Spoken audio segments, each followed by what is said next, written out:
हमारे देश की राजनीति में कई ऐसे नेता हुए हैं जिन्होंने पहले तो अपराध की दुनिया में अपने नाम का डंका बजवाया, फिर नेता बनकर राजनीति में छाए रहे। उनमें से कई आगे जाकर बाहुबली कहलाए। आज हम आपको एक ऐसे ही शख्स के बारे में बताएंगे जो अपराध और सियासत के कॉकटेल का सबसे मुफीद उदाहरण है।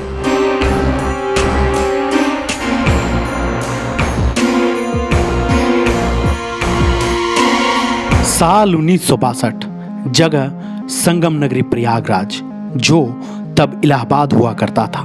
उसी इलाहाबाद के चकिया इलाके में एक तांगे वाले के परिवार में जन्म हुआ एक लड़के का नाम रखा गया अतीक अहमद। पिता इलाहाबाद की सड़कों पर तांगा चलाते थे और परिवार का पेट भरते थे। उस दौर में इलाहाबाद यूनिवर्सिटी का नाम और उसके छात्र नेताओं की हुंकार पूरे यूपी में गूंजती थी।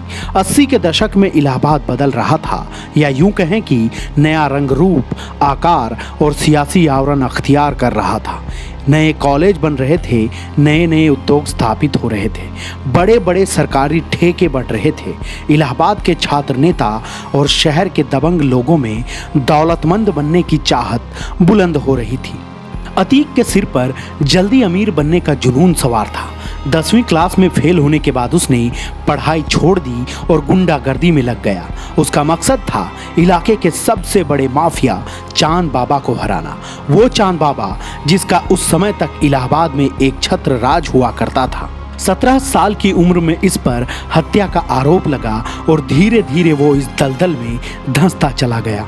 वो चकिया और आसपास के इलाकों में रंगदारी वसूलने लगा। चांद बाबा के छोटे से गैंग के सामने चकिया का 20 साल का लड़का अतीक खुद को उससे बड़ा गुंडा साबित करने के लिए पूरी ताकत लगा रहा था। अतीक अहमद और चांद बाबा में गैंगवार होने शुरू हो गए थे। करीब 10 सालों में ही अपराध की दुनिया में अतीक ने बड़ा नाम कमा लिया। तांगे वाले के बेटे के पास अब पैसे की कोई कमी नहीं थी। छोटी सी उम्र में अतीक पर 80 से ज़्यादा हत्या की साजिश, रंगदारी, धोखाधड़ी, आर्म्स एक्ट जैसे कई मामले दर्ज हो चुके थे। उस समय के सभी गैंगस्टर के बीच अतीक की तूती बोलती थी। लेकिन एक चीज़ जो अभी भी अतीक की पहुंच से दूर थी, और वो थी सत्ता की पावर। 1989 तक अतीक का कद बड़ा हो चुका था। पुलिस भी अतीक के नाम से खौफ खाने लगी थी। इसका बड़े नेताओं के साथ उठना बैठना था।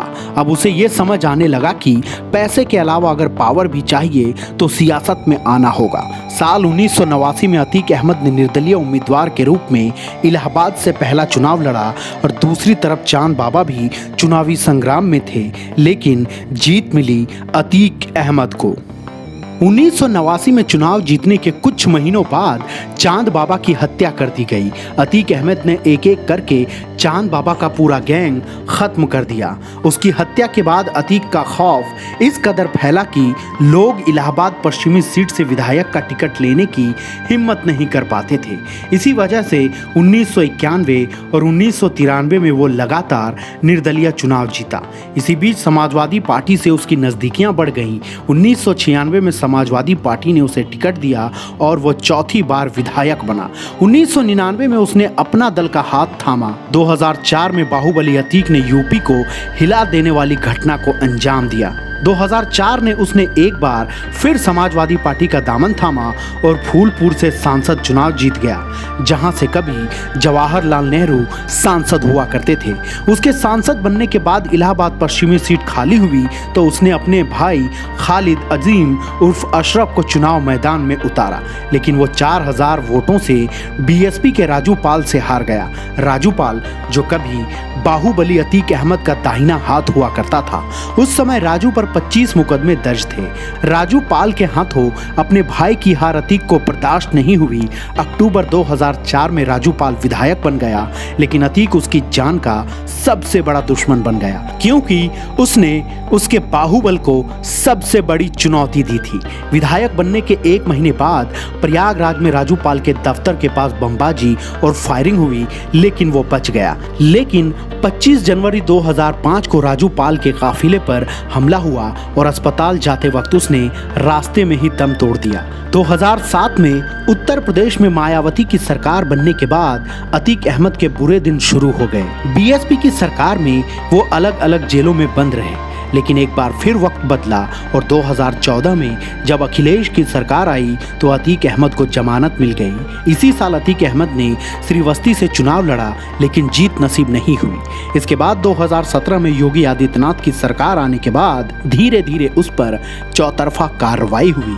उसकी संपत्ति को कुर्क किया गया और अवैध इमारतों को ढहा दिया गया। परिवार के ज्यादातर सदस्य या तो सलाखों के पीछे चले गए या इस दुनिया को अलविदा कह गए और इस तरह से अतीक का साम्राज्य अंत की ओर बढ़ने लगा।